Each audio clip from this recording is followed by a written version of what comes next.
باپی راپۆرتێکی نیویۆرک تایمز ئێران ئاستی پیتاندنی یۆرانۆمی بەرز کردوێتەوە بۆ لە سەدا 20 کە ئەمەش دەبێتە هۆی زیاتر پەرەسەندنی ناکۆکیەکانی نێوان واشنتۆن و تاران. جگەلەوەش باپی راپۆرتێکی هەواڵگری ئێران پلانی ئەوەی هەیە چەند ئامانجێکی ئەمریکا لە سەرەتای ئەم هەفتەیەدا بپێکێت.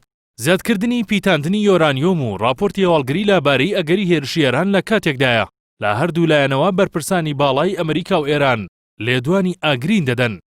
ئەم مانگەش ساڵێک بەسەر کوژرانی قاسم سلەیمانی فەرماندەی پێشووی فەیلقی قودسی سوپای پاسدارانی ئێران تێدەپەڕێت کە لە بەغدا و لەلایەن فڕۆکەیەکی ئەمریکیەوە لە بۆردمانێکدا کوژرا.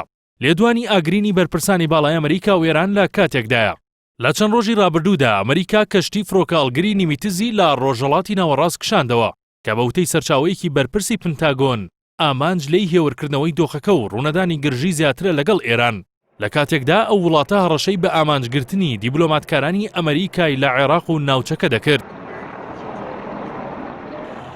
باپی راپۆرتی دەستگای هەواڵگری ئەمریکا ئێران و هاوپەیمانەکانی خۆیان ئامادە کردووە لە بەیانیەکی زووی ئەم هەفتەیە تۆڵەی کوژرانی قاسم سلەیمانی لە ئەمریکا بکەنەوە، وەک ئیسماعیل قائانی فەرماندەی فەیلقی قودسی سوپای پاسدارانیش ئاماژەی پێکردووە ڕەنگە ئەم جارە تۆڵەکردنەوەکە لە ناوخۆی ئەمریکا بێت.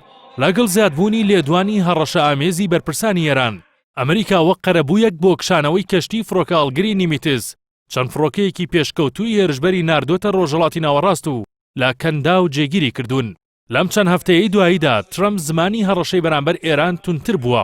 چەندین جار لە تویتەکانیدا ئاماژەی بەوە کردووە ئەگەر ئێران زیان بە بەرژەوەندی و دیبلۆماتکارانی وڵاتەکەی بگەیەنێت گورزی توند لەو وڵاتە دەوەشێنێت، بە تایبەتیش پێگە ئەتۆمیەکانی ئەو وڵاتە.